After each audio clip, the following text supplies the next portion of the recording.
I don't have any tooth. I'll admit it. I will brag. Those players did not just go and whip that ass for us to be like, oh, good game. No, we whipped your ass. We took $800,000. Now we're partying with it. Yeah, who cares if you're in the Power 5 conference if you don't win it, ever? Or you don't beat any of the teams in it? Like, what's the point of that?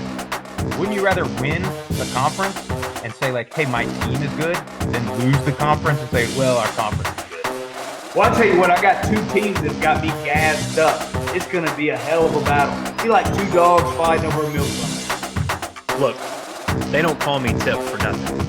And my tip is, look out for the group of 5 this season. They've been taking it to the Power 5 year after year. The only quarterbacks that ever get any love are from the Power 5. I could easily list off the top group of 5 quarterbacks I would rather have than those guys. I would be willing to bet that at least one of them is going to be in the running for the Heisman this year.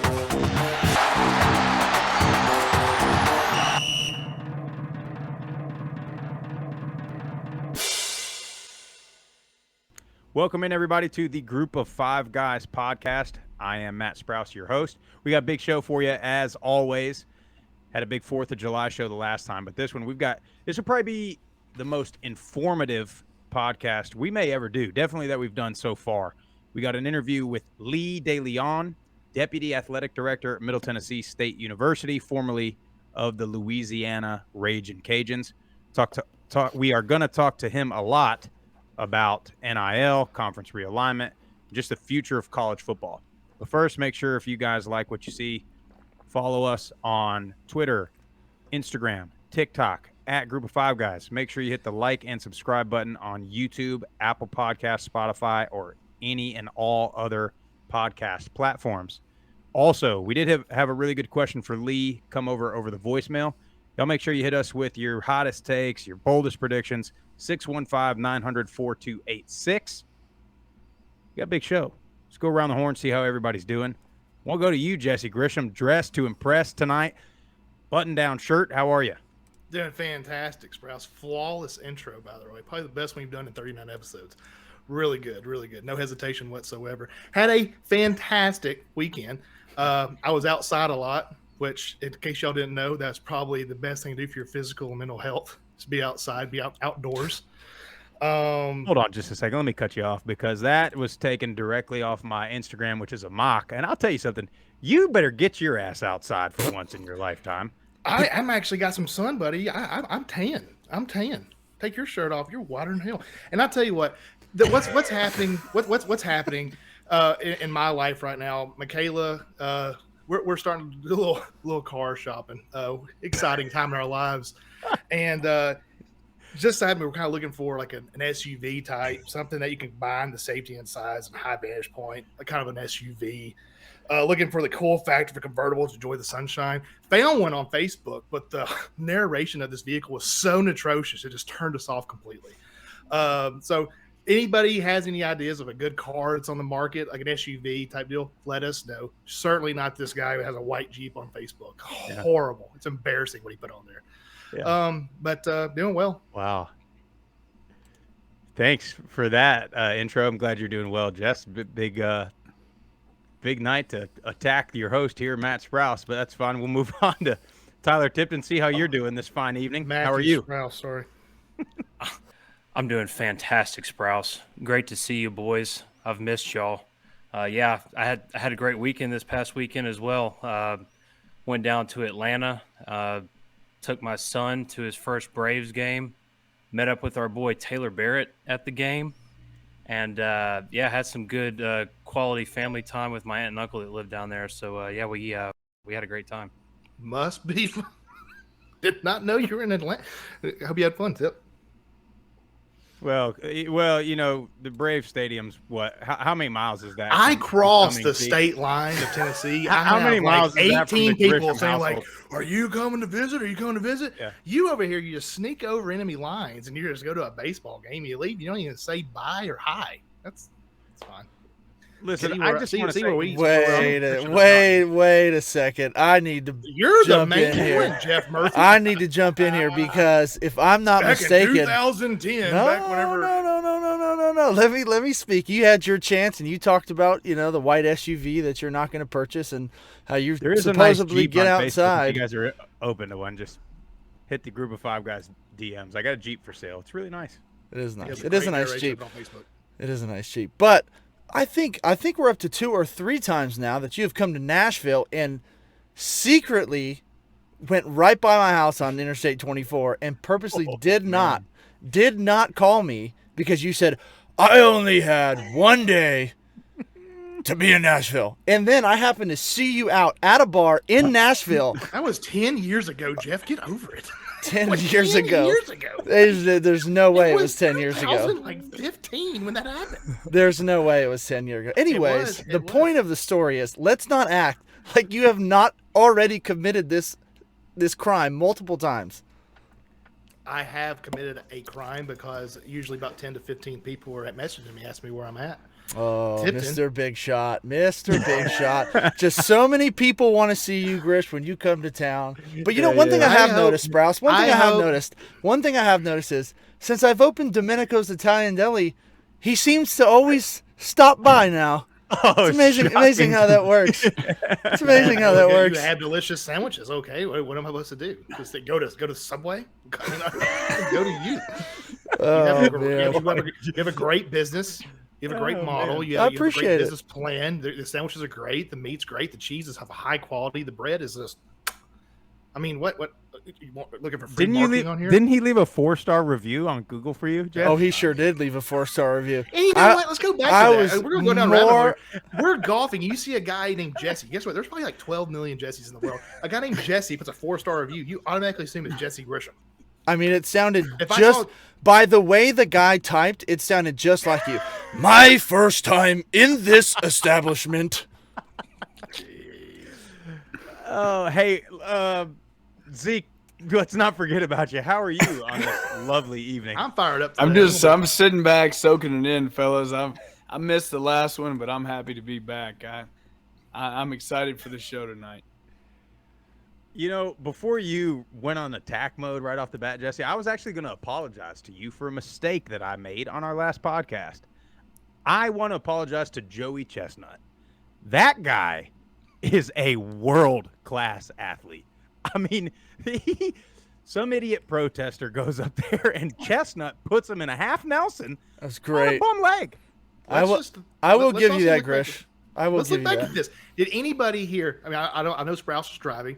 Jeff, did you even try to watch the hot dog eating contest this year? No, I didn't. I just saw the rear naked. Whenever I was watching it, I watched it harder this year than I ever did. They had 15 contestants up there, and I'm telling you, 12 out of the 15 were freaking jacked.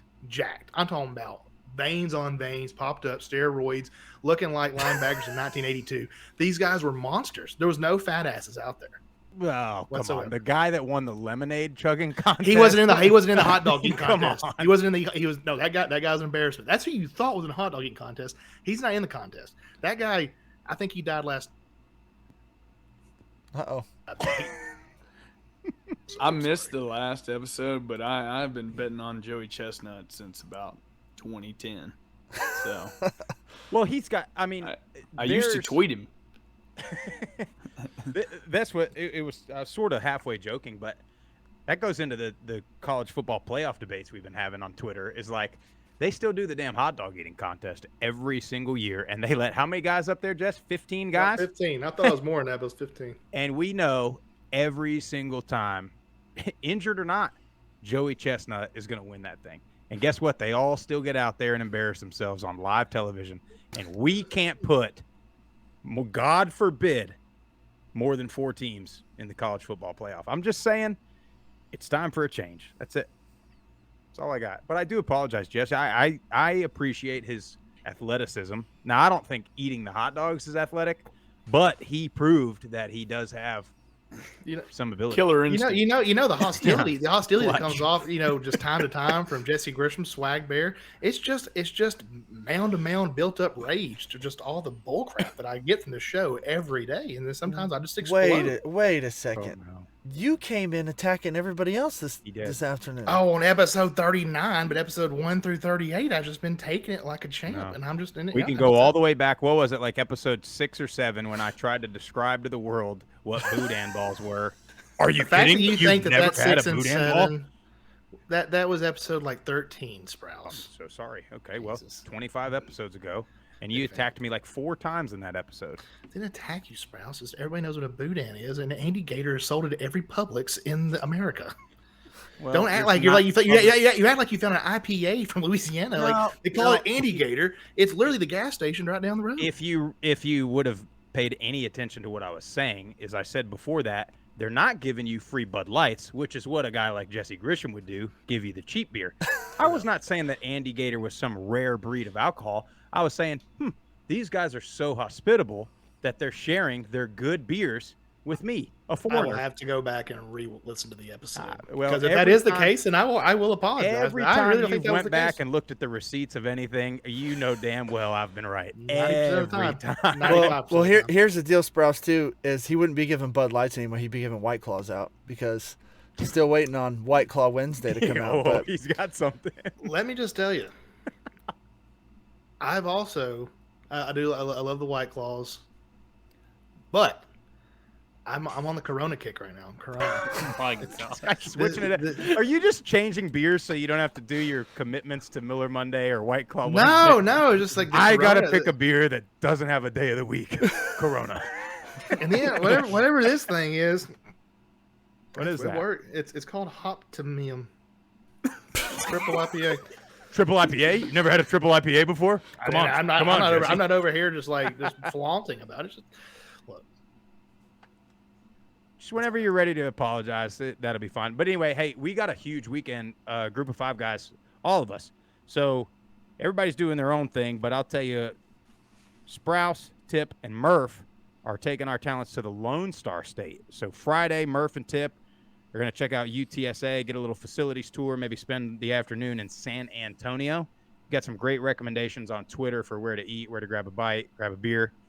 So hopefully we'll get to check that out. And if you are around, link up with those guys, grab a beer with them. And then when I get in late, we will head to San Marcos, where we will spend Friday night and Saturday all day. 18 holes of golf with some of the fellas there from Texas State. And then we will be floating down the river for the afternoon, which from what we have gathered is an incredible time. And then I will not steal Jesse or Zeke's thunder. They will both be in Nashville. we're going to be visiting Group of 5 school Vanderbilt. We're going to be going and meeting the coaching staff and players and seeing their practice facilities, and it'll be a good time. So I will actually be in Texas tomorrow. And I'm happy to visit the campus of North Texas where I was Are you from. serious? You're going to be in Texas tomorrow? I am. And I'm actually, quick surprise, I'll be driving down to meet you guys in the floating the river. I'm just kidding. I just had to mess with Jesse. I'm over here thinking, like, what in the hell? Where am I staying this weekend? Like, so Jeff, about that driving through. But I will be in Texas tomorrow. Oh, how about that? Nice. Yeah, me and Zeke are going to be tearing up the town on Thursday night, Friday, and a bit of Saturday as well. Probably all Saturday. Looking forward to it. I tell you what, Sprouse, I'm so excited to go to Texas for 2 days to see San Antonio and especially San Marcos. I mean, I feel like it's like Christmas week, and like Friday and Saturday it's gonna be like Christmas Day. There's no question. I'm a little pissed that I don't get in till real late on Friday night, and God knows the way the airlines are going. I'll probably get delayed. Probably be sitting in the Atlanta airport till 2 a.m. on Friday. I would try not to check a bag. If you check can my golf avoid it. clubs. Got to check my clubs. Same. But Good luck. Everything Oh, else. did you buy a travel golf bag? I did. Buy one of those? I did. Those damn things are like $300. No, come on. Amazon Academy sells them for like $100, but Amazon $50. Yeah, kind of cheap. Yeah, but and then I'm just bringing a little weekend duffel. we'll be ready to roll. So Wow. big weekend. If you're out in Nashville, you see these two guys, hit them up, grab a beer, grab a bite to eat. If you see us three in San Antonio or San Marcos, we'll be there. We'll be ready to roll. So should be a really good weekend for all of us. Good fun time. But I don't know if anybody is having more fun than Zach Wilson. Zach Wilson. There ain't no This doubt. guy's out of control. I tell you what, I have become the biggest Jets fan. Jets. I am a Jets fan. He doesn't even know the chant. This guy, I don't care. You don't need to know the chant. This guy right here is just, he is everything that if I was to join a fraternity, I want to be in his fraternity. This guy says goodbye to his girlfriend, who is a 12 out of 10. Love you, Michaela. She is a 12 out of a 10, and he just kicks her to the side and says, "Mama's got a brand new bag." Like, not that hot. She's stacked. Like, this girl he's going for the moms of moms, his best friend's mom, and living it up. And he don't even know the story. I do know the story. I do know the His story. mom's best friend. Not I said his mom's best friend. No, you didn't. You said No. I'm sorry. His best friend's mom. His best friend's mom. Sorry. It's like Stacy's mom. It's his best friend's mom. It's hysterical. No, it's not. Yes, it is. It's his best friend's mom. It's his mom's best friend. No, it's his best friend's mom. His best friend is now dating his ex-girlfriend. Yeah. Yes, but he dated his mom. Are you kidding me? We're gonna have to fact check. You No, guys I'm remember how Tip, get on the 10 horn and minutes ago- fact check. You guys remember how about 10 minutes ago when Jesse was being all combative and I said, usually when we go back and check the receipts, I'm right. I honestly, this isn't that good of a story then, because I thought that it was his mom's. I mean, his That's best still friend's pretty mom. good. Still a pretty good story, I think. Man, it's all right now. But, I mean, You're so mad. You're so disappointed. well, yeah, but I was cheering for the Jets and stuff. Now it's like, go Giants. Like, okay, what? Oh, he slept with an older woman. Okay, cool. Like, I thought it was his best friend's mom. Yeah, but it's his best friend's mom. Like, that's so epic. I don't know. I mean, I think Zeke feels me over there. He gets it. Here's Jesse over here. I just talking wish to I could four of find his that best clip. friends and talking- Don't do that. Don't do that. Don't put that clip on there. Listen here, buddy. Yeah, that was a young old swag cub back in the day. I have a great clip. Tits and I see you over there just studying it away. I watched an interview, like 2 or 3 of these things. It was his best friend's mom. Well, we And so know, his we best know how friend active got- you are on TikTok, so I'm sure The you guy actually probably on- have the story right. I'm reading one article. It says He probably was with mom's both. best friend. Mom's best friend. That's what I thought it was, but I just heard about the story today though, so I don't really know. Well, and all 39 episodes, the most embarrassed I've ever been is right now. Lee That's De just- Leon coming up next. Swag Bears signing off. Well, either way, the guy, well, whatever. He's just a quarterback now. That's what they all do. So whatever. It's still an entertaining mean- story. I mean, it's Well, it's especially entertaining because he's a BYU guy and they have So all the code and all that stuff. So then so did he cheat on his girlfriend with like a mom, and then they broke up, and now she's dating his best friend? Is that it? Yes, Okay. she's a cute. I mean, nobody knows. That's what she said. So this is how it broke. She got on Instagram or something and posted a picture of herself with Zach Wilson's best friend, and somebody commented, called her a homie hopper, and then she replied to that and said the real homie hopper is Zach Wilson because he slept with his mom's best friend. I guess I got excited when I read the article. I saw best friend and mom, and I guess I automatically thought because his best friend's dating his girlfriend. I got dyslexic and, what's it called? Started reading Pig Latin and stuff. So that's why I never was really good in school on those little reading projects. Just went ahead and started guessing at questions. I saw that word in there somewhere, so that's why I put it down. Whatever. Good for you, Zach Wilson. Well, really good. He definitely got the best end of that deal.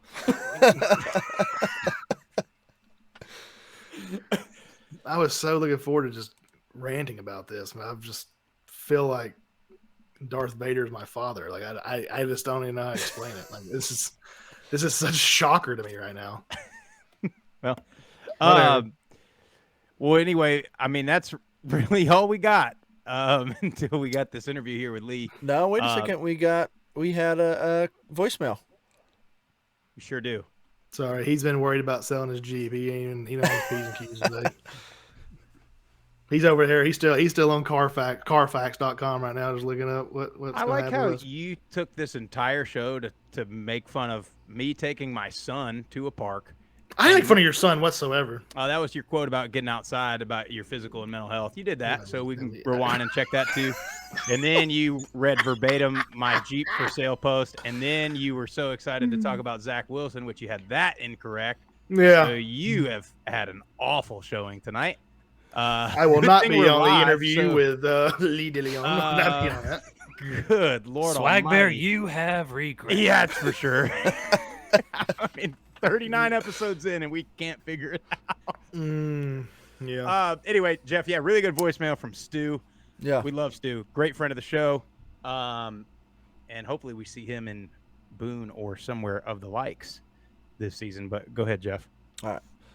So let me just preface this by saying, we have some fantastic fans and listeners. So the guy calls in. He was on the beach.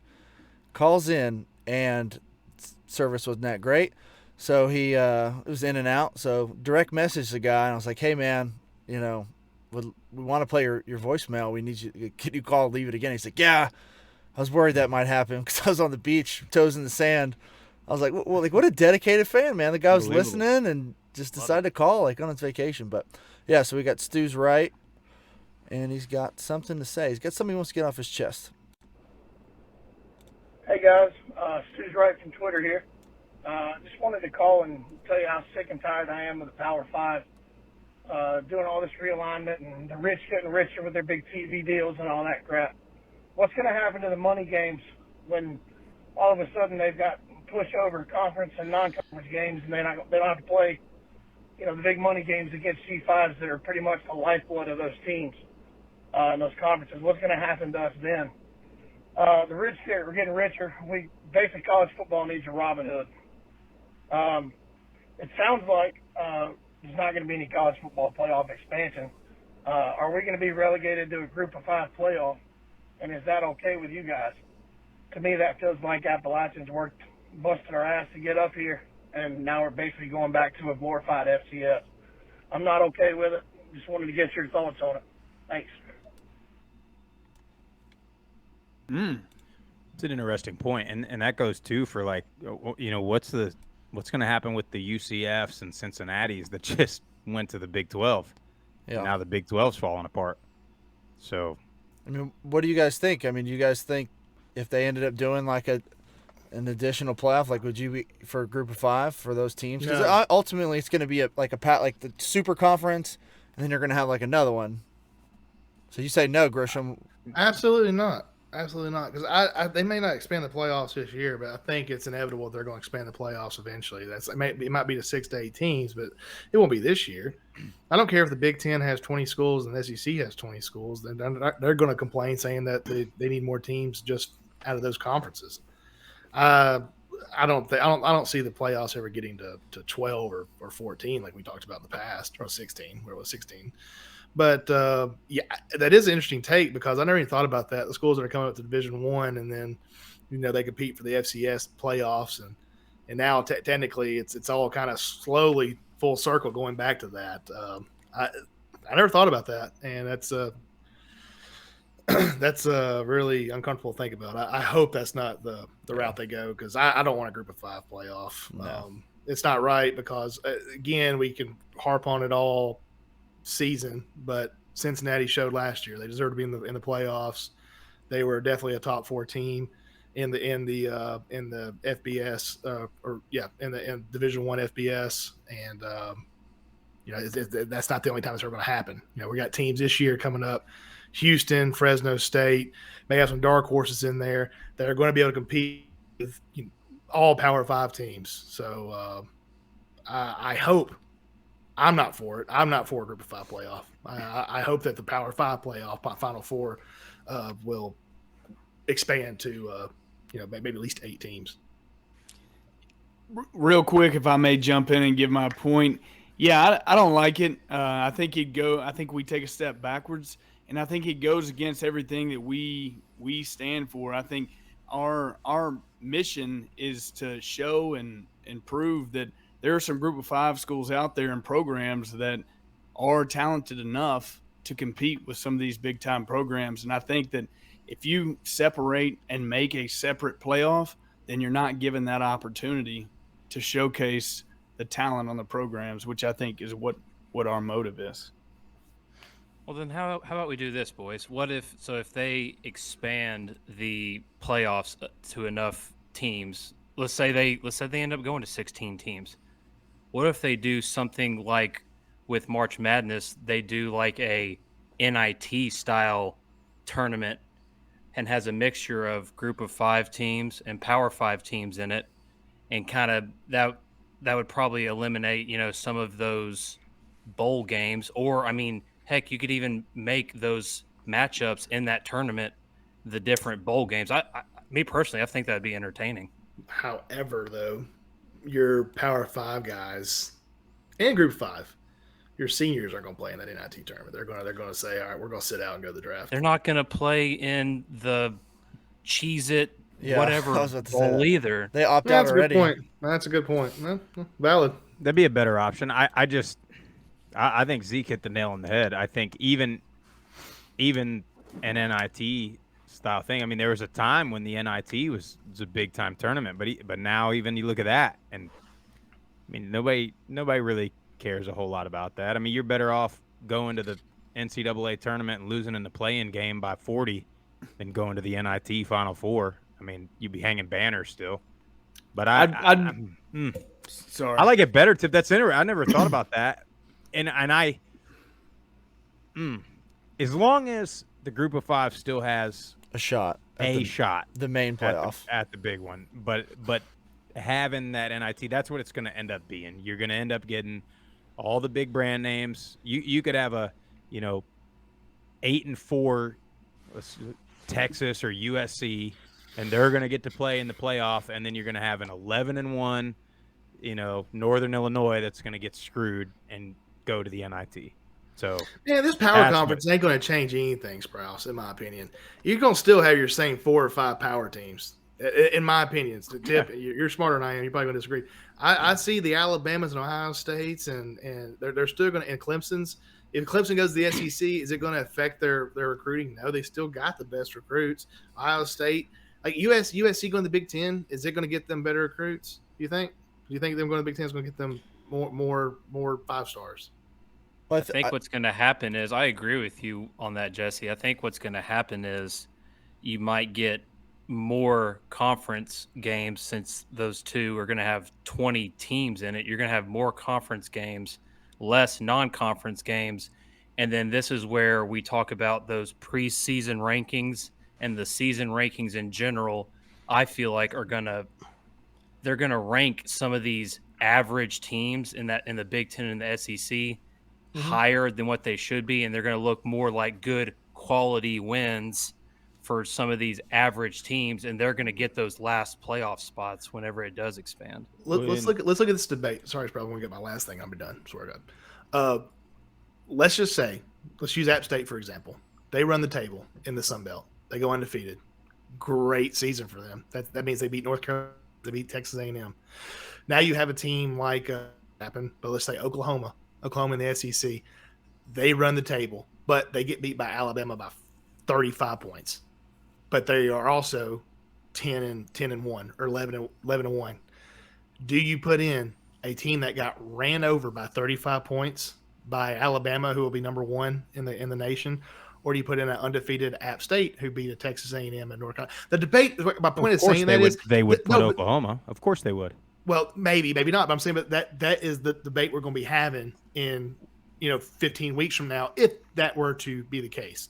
Now Oklahoma's not going to go 11-1. Well, but the issue, like to Tip's point, is once all the conferences change, App State's not going to play North Carolina and Texas A&M because there's going to be 20 teams in the SEC, so they're going to have to play every single game in the conference. So they won't be playing App State, and then it shuts out all the small guys. Even further, this is what Stu was talking about in his call. App State's not going to get that $1 million payout, and for App State, it's not as big a deal as it is for a Middle Tennessee. They got to get that money because they don't have the boosters and the donors at this point. So it's gonna separate. Is it gonna change the difference between USC and Ohio State? Probably not. But is it gonna change the difference between USC and Fresno State? Is this just hypothetically saying that there's going to be like all these mega conferences? Because all we have is USC and UCLA going to Big Ten, and Oklahoma and Texas going to the SEC. They're talking about Miami, Florida State, and Clemson. It's a $500 million buyout per school. They're not going to the SEC. They can't afford that. I don't care who they think they are. It's just all trend. It's all just trending that way. I mean, and it's been trending that way for the last couple of years as far as, where certain teams want to go. Like everyone's kind of wanting to get, like everyone's worried about like how can I get my spot into this, big conference so I can get my money. Like I don't want to be left out, and that's what it is. So all these teams are jumping ship, like USC going to the Big Ten, in my opinion, makes absolutely no sense whatsoever. Like they're going to be having to pay so much money and travel. Like, yeah, football can probably do it, but what about volleyball that has to travel to Ohio State, like on a Wednesday night? Like, how's that going to work? Like, it's so much more. Your soccer team is screwed because. Well, that's what I'm saying. But that's what I'm saying. In that like, cold weather, you're gonna lose every game. It's that, and it's just everyone's trying to like get in where they fit in as soon as they can, so they're not left out. But the ramifications on everyone else is just gonna make a huge difference. One more point on that, and I know we got to get to the interview with Lee, but I think it's hilarious how all these big Power 5 conferences that are so much better than the Group of 5 lose one team or two teams, and it's gone. It's falling apart. And USC and UCLA, for God's sake, they're terrible. And so they leave, and now all of a sudden, Pac-12's not good anymore. So all these years we've been hearing about how the whole conference, top to bottom, is so much better than everybody else, and now they're borderline ready to just throw in the towel because they lose USC and UCLA. Just give me a freaking break.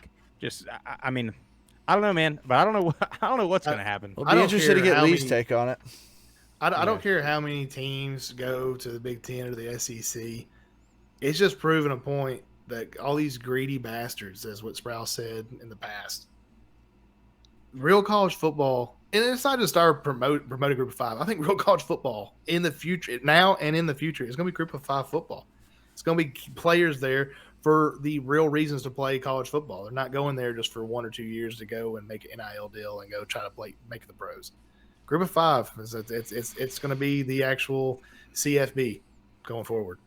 Well, the good news is Lee DeLeon has been around for a while and is pretty well versed in this topic. So hopefully we got some really good questions for him from Twitter and just some of what we've got on our own. So he should have a really good insight on this. So let's get him on in here. We told y'all this would probably be the most informative interview that we've had on the Group of 5 Guys podcast. So hopefully we've got Lee DeLeon, Deputy Director of Athletics for External Affairs, currently at Middle Tennessee. This guy's had stops at Houston, Purdue, Arizona, Louisiana, Abilene Christian, who at the time, correct me if I'm wrong, Lee, youngest Division I athletic director in the land. Yeah, something like that. So, Lee, thanks for coming on, man. Welcome to the Group of 5 Guys podcast. Hey, I appreciate it, man. It's great to see you guys. Always love talking to Blue Raiders like yourselves. And I've been following you guys before I ever got here and love what you're doing. Think it's great and appreciate you guys' attention and coverage of the Group of 5. Well, we love it. And, I mean, best thing we can hope for, hopefully you can give us some reassurance, is that we don't have to become the Group of 4 or the Group of 6 or the Group of 3 or the 1AA or whatever we may become. But we'll definitely get to that. But first, just talk a little bit about you. So Deputy Athletic Director, External Affairs. Sure. What does that mean? Yeah, so there's two parts to it. One is the Deputy AD part. One is the External Affairs part. So Deputy AD is kind of the right-hand guy to our Athletic Director, Chris Massaro. There's a lot of titles in college athletics and they're very unique to our industry, but there's assistant AD, associate AD, senior associate AD, executive AD, executive associate AD, deputy AD. So lots of different titles and levels to the deal. And I've spent the last 17 years of my career just kind of working my way up. This is the only industry I've ever worked in, and I love it. I eat, sleep, and breathe college athletics. I'd probably do it for free if I could or if I had to. But it's a great profession. I love it, and I've been trying to work my way up, and I'm very lucky and blessed to be here at Middle right now. The external affairs part, athletic departments are usually divided into external and internal. So internal affairs is having to do with the athletes, right? Strength and conditioning, sports medicine, academics, compliance, the business office, stuff like that. External affairs, which is what I work in, is outside the department. So fans, sponsors, donors, licensees, stuff like that. So I oversee our marketing department, the Blue Raider Athletic Association. I'm the contact for our corporate sponsorship division, which is a Learfield company, a company called Learfield, and then our licensing and merchandise sales. I also recently took on name, image, and likeness, so I oversee our NIL stuff also. So that's what I do. Hopefully that answers your question and makes some sense of my crazy title. Yeah, I like it. Well, so you were at Louisiana, who, at least from a football standpoint, which is, to be quite honest, all we care about, who's, building something really special and kind of has built already something special. So why leave a place like that and go to Middle? And you don't have to sell us. We love sure. Middle, so we love it. But Sure. No, that's a great question. Fair question. So I was a deputy AD at Louisiana as well, but I only did fundraising. And so I kind of felt like a one-trick pony. And after being an athletic director for 4 years at Abilene Christian, I thought that I could help in more ways, that I could make a broader impact. I felt like my impact was limited at Louisiana in just being a development guy and just doing fundraising. And so here it's a much broader role with a larger impact, and it's been a blast. I absolutely love what I do. Chris Massaro has been awesome. We have a great relationship, and we're having a lot of fun, and every day is different. So, sometimes I'll have on my development hat. Sometimes it'll be my marketing hat. Sometimes it'll be tickets and sponsorships and licensing. So every day is different. Every meeting's different. And I just feel like I'm in a situation where I can make a broader impact here at MTSU. I like it. Well, I mean, we all, for those of you that don't know this yet, we all graduated from Middle. So we love Murfreesboro. We love Middle Tennessee. We love Coach Stock. We love all the athletics there. We want it to succeed. So what upside do you see in Murfreesboro, being so close to Nashville, the way Murfreesboro has grown? So what's the upside of Middle Tennessee when talking about all this conference realignment and NIL stuff, that market in general? Yeah, so funny story about that. I'm on my interview, and I've always had my eye on Conference USA. When I started at University of Houston in 2005, we were in Conference USA. And I have a great relationship with Judy McLeod, the commissioner, and we've always joked about coming back to the league and being a part of it. So I was all excited. Well, literally on my interview, I'm at dinner with Chris Massaro and Diane Turnham, our SWA, and we're at the alley, and I get this notification on my phone that 6 schools just left Conference USA, and I'm like, what is going on? And it was really awkward, to be honest with you. That really changed the conversation I was having with Chris. And I called my wife from the hotel that night. I'm like, I don't know if this is the right spot anymore. I don't know if this makes sense. There's so much uncertainty. MTSU kind of got left behind. The American came in and took several of our peers. And so I had to really reevaluate if this was a good move or not. And, I really believe that MTSU has a chance to kind of rise from the ashes and rebuild itself. And the financial implications of staying in Conference USA were really, really large. And that was enticing to me to be able to help rebuild that from a facility standpoint, from a staffing standpoint, to where now we're at somewhat of a competitive advantage within the new Conference USA, where we've got some resources to work with. We've got new facilities on their way, over $100 million worth of stuff. And so despite the uncertainty, my wife Lacey and I thought about it, prayed about it, and we just still felt like this is where God was calling us to be. And so we jumped at it, even though there was still a lot of uncertainty when I took it.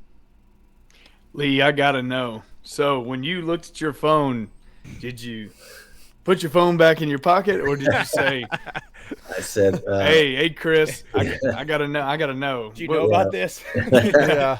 I was like, man, what's going on? This is crazy. And I think Chris Chris is very forward thinking. He was very aware of what was going on. But I think 6 was really surprising, all at the same time from the same league, right? It's very unprecedented to take 6 schools from the same league at the same time.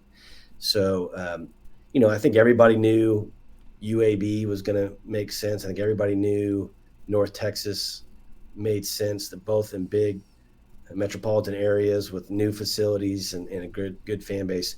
Some of these other schools, though, that got picked up were surprising, and that you guys probably can put 2 and 2 together. I'm not trying to put anybody down, but there were some schools that I think even Chris was really surprised about, and the fact that they all got picked up at the same time was really shocking. And then again, a month later or whatever it was, 3 more left with Southern Miss, Old Dominion, Marshall. I think that was really surprising as well. So, everybody had their reasons. You can't blame them for what they did. And the Sun Belt Conference, leaving the Sun Belt to come to Conference USA was really a head scratcher for some people, because the Sun Belt Conference arguably got a lot stronger during this realignment. And so for me to leave that to come here, didn't make sense to most people, but it made sense to my family and me, because we felt like this is where the Lord was leading us. And I felt like, MTSU had a ton of potential, and that we really had a chance to rebuild. And like I said earlier, rise from the ashes. Well, you mentioned potentially, and I couldn't agree with you more, but I guess the question is, like, how does, as a fan base, and you as the deputy AD, like, how do you tap into that potential? Like, because you have Nashville, I mean, Yeah. Middle Tennessee is growing like crazy, and you have a lot of new people moving here that like might not be fans but love football. Like, Yep. how do you grab that and harness that potential? And Well, the you gotta talent in Murfreesboro coming out of high school as well. How do you retain that? Yeah, Zeke, that's not necessarily for me from a recruiting standpoint. I really can't control who our coaches recruit. But I'll say this, going back to Jeff's question, you got to do it from the inside out. And what that means is you got to start on campus. Yeah, we have 22,000 students, but not all of them live on campus. And not all of them are traditional students, but the ones that do live on campus that are traditional students, we got to hit those up hard and get them to buy in. We got to get the faculty and staff to buy in. There's so many alums of MTSU that still live in Murfreesboro. We got to get them bought in.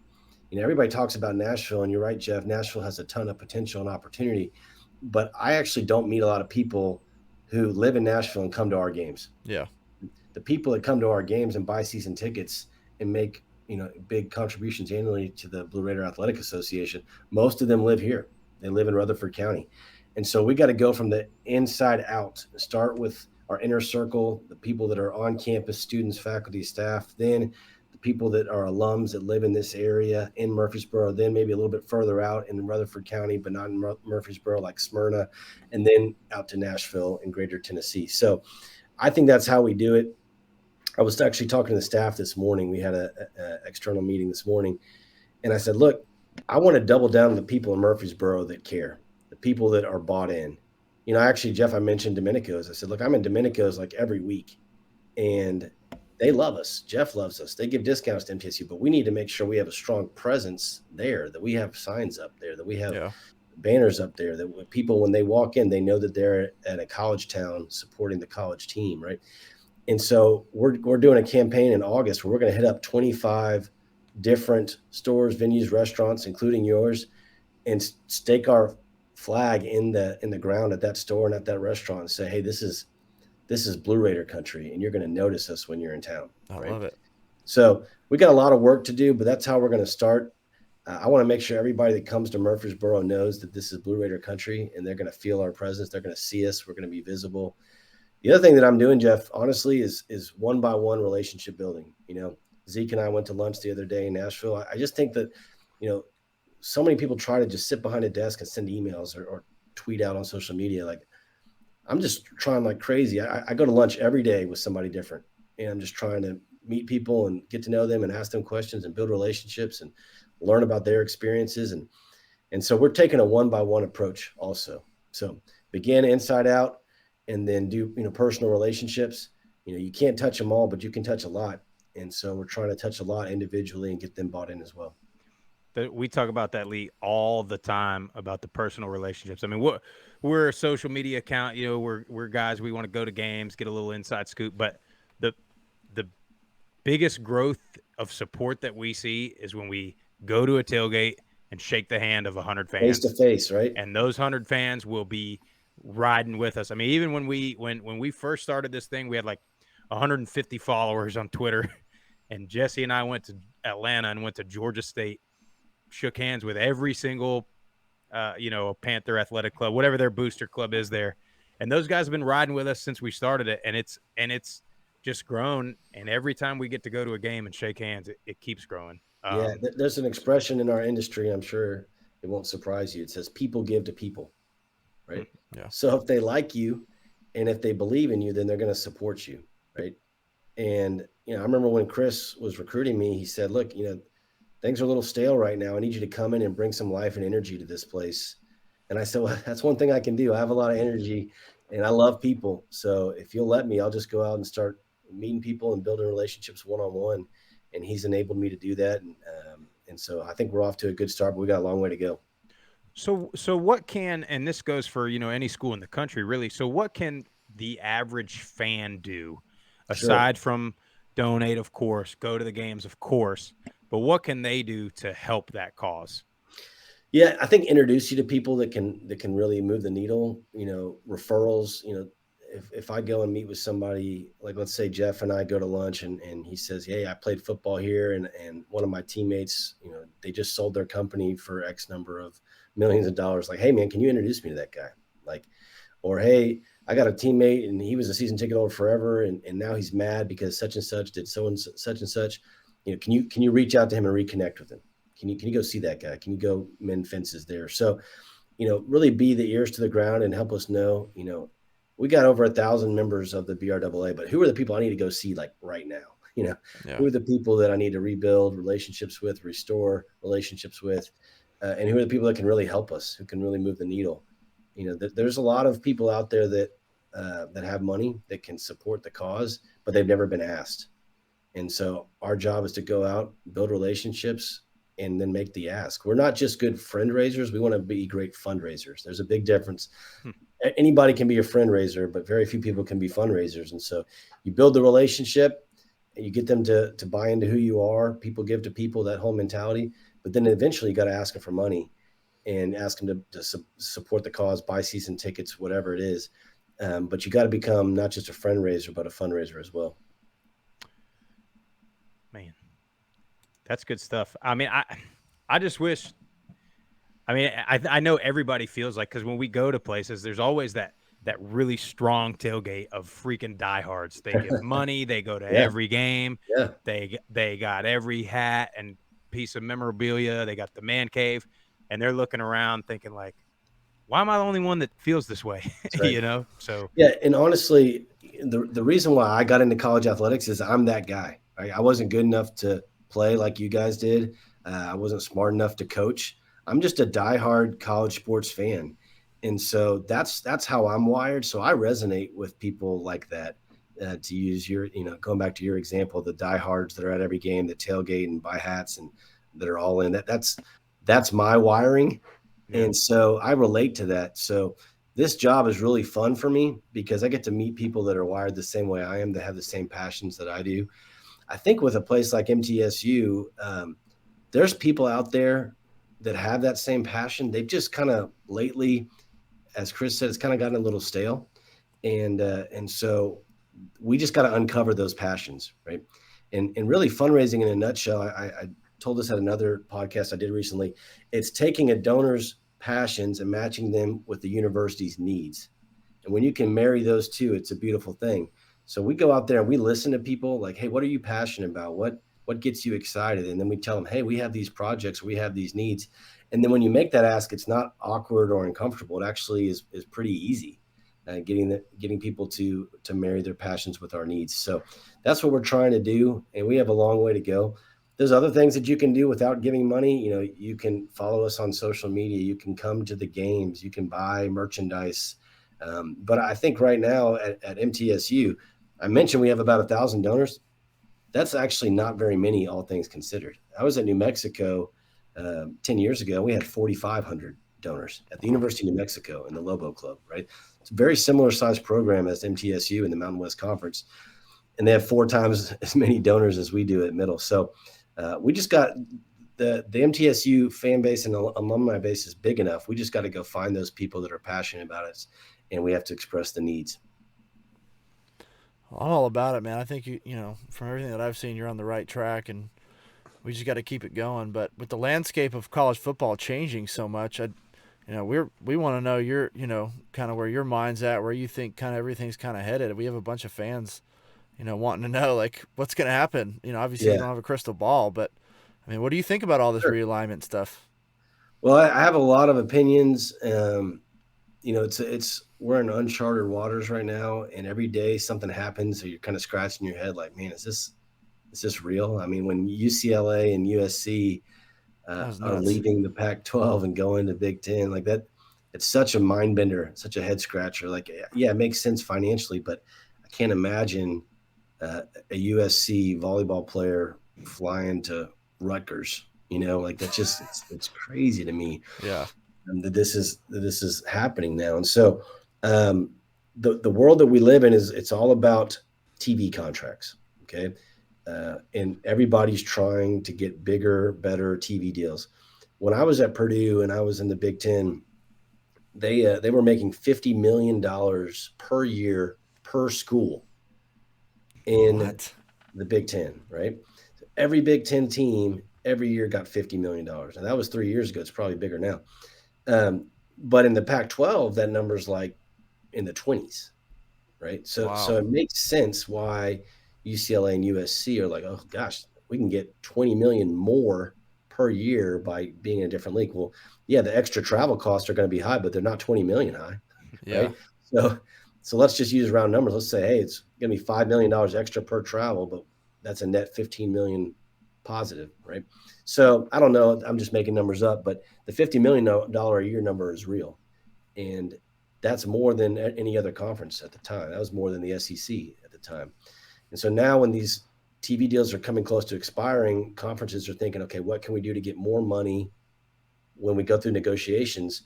And so they're trying to be strategic about, hey, man, if I'm the Big Ten and I'm a Midwest Northeast conference, what if we could get more eyeballs by going west and getting into the LA market, which is, number 2 in America. So it makes sense for them and makes sense for those 2 schools, but it doesn't make sense for college athletics. And so where are we going from here? It's anybody's guess, Jeff.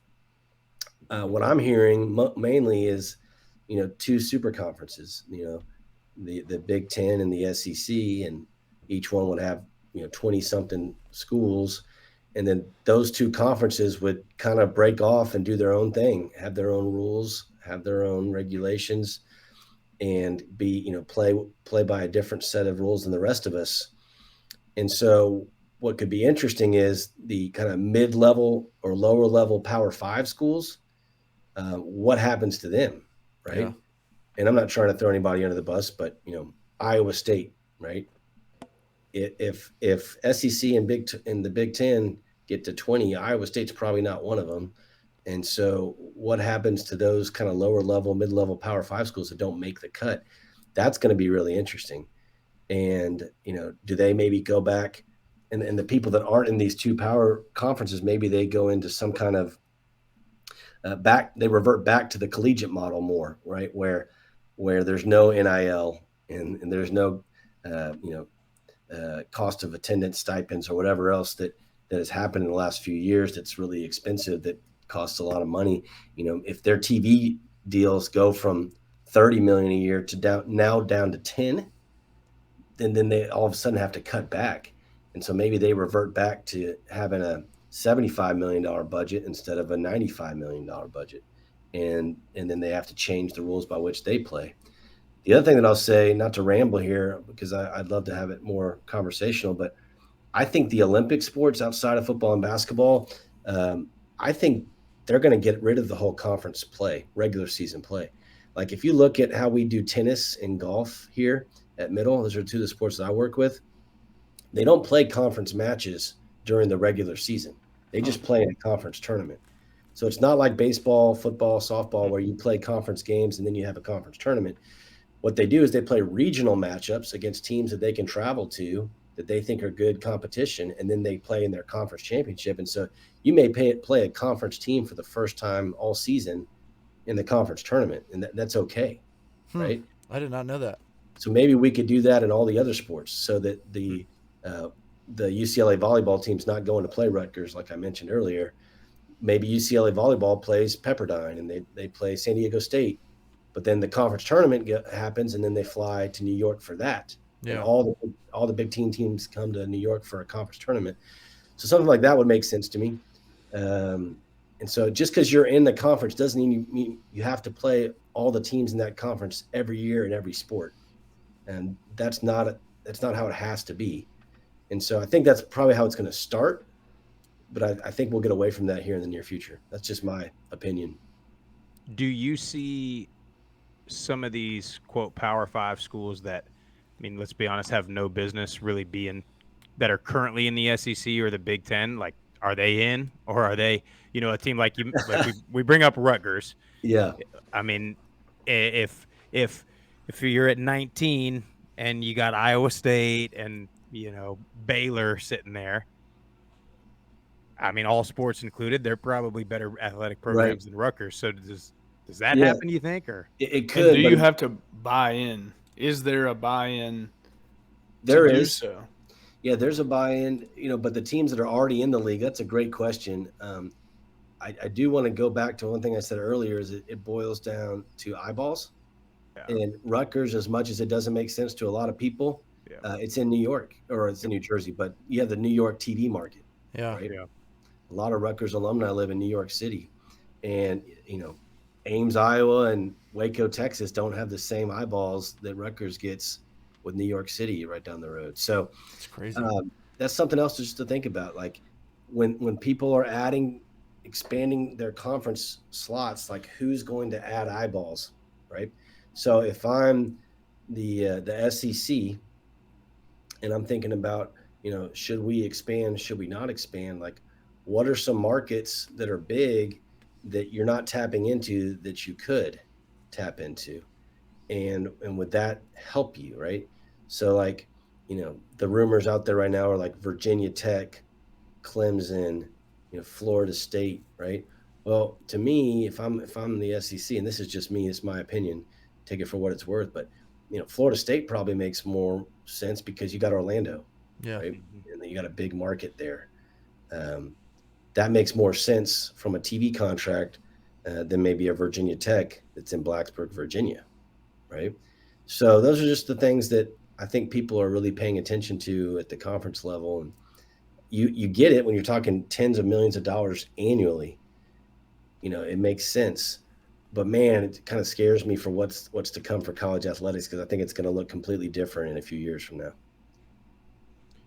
Well, let's get to some of these Twitter questions, because I want to make sure we get to them. And so this first one is from @ImplicitNorm. He's an NIU, so Northern Illinois fan. So this is a really good question. So which G5 team is most secure to avoid realignment or poaching?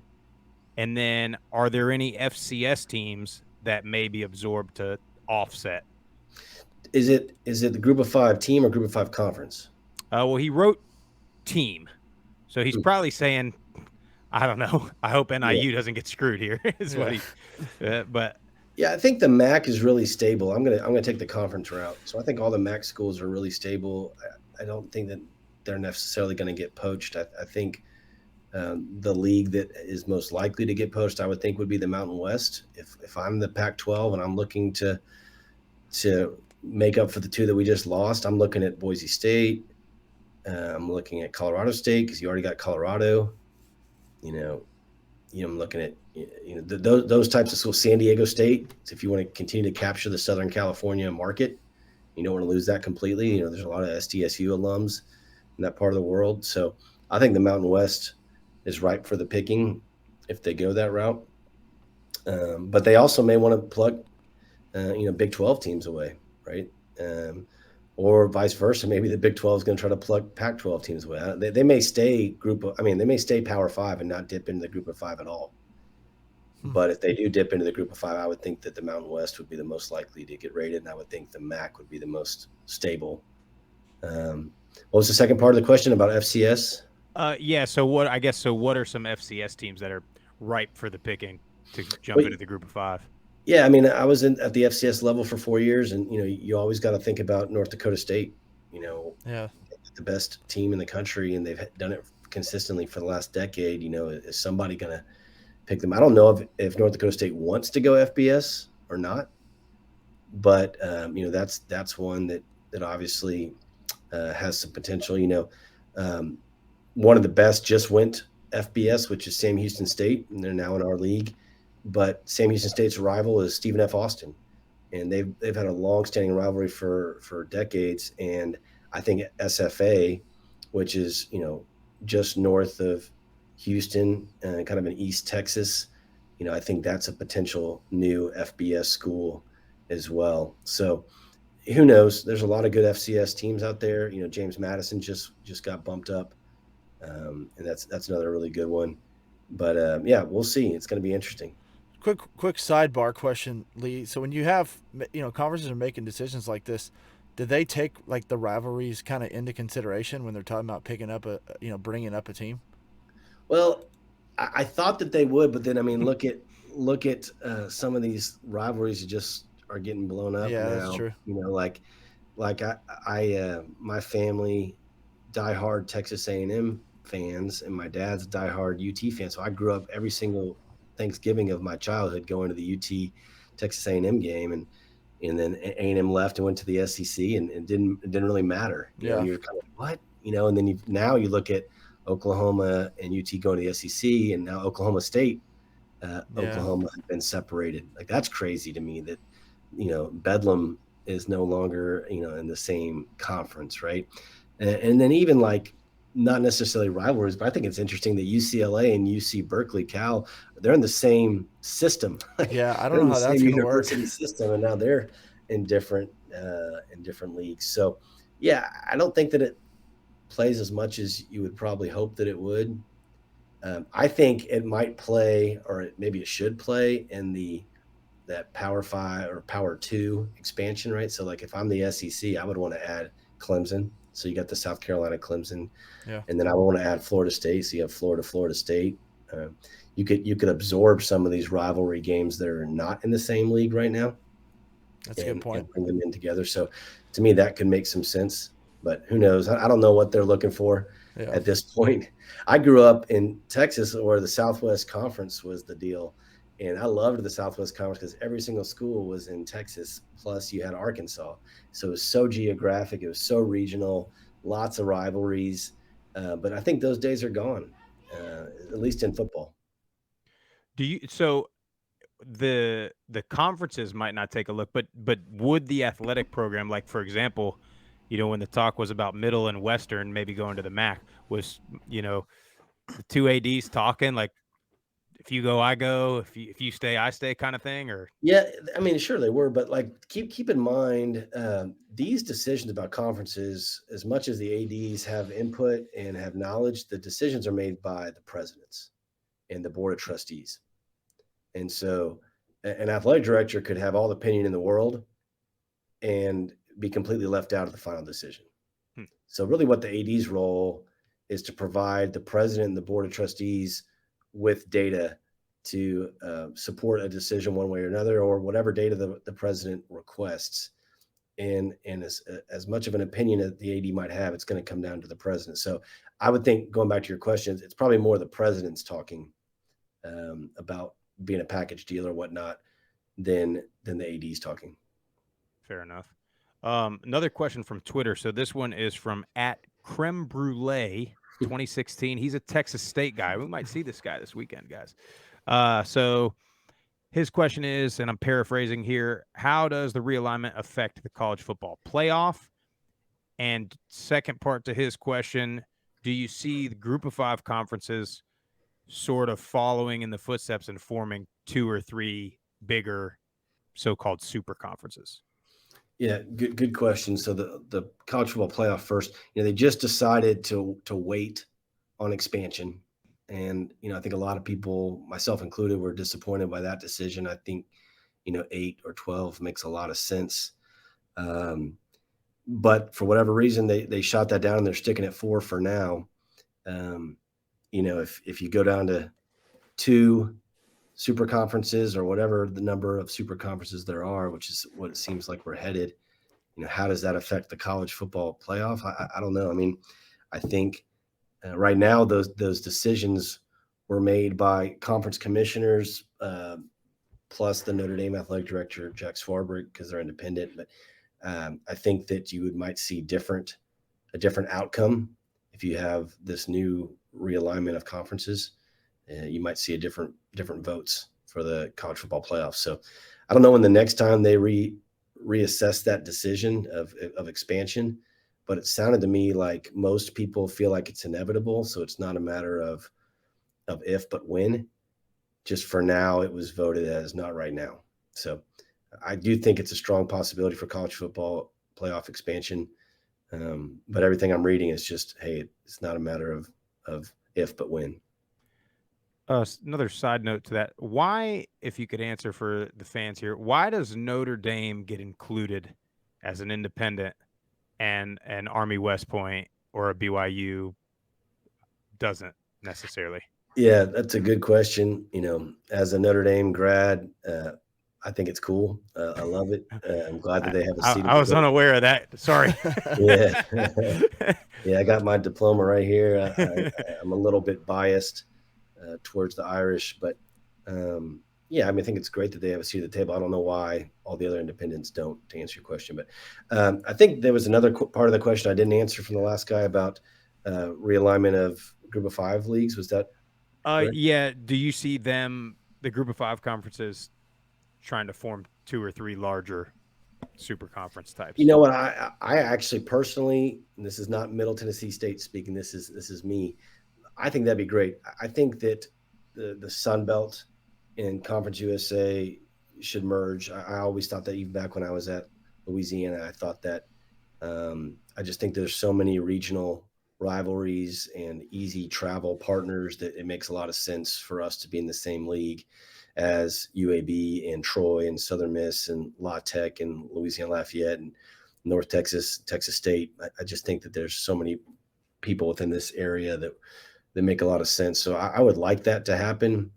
I don't think there needs to necessarily be so many Group of 5 leagues if we go this direction.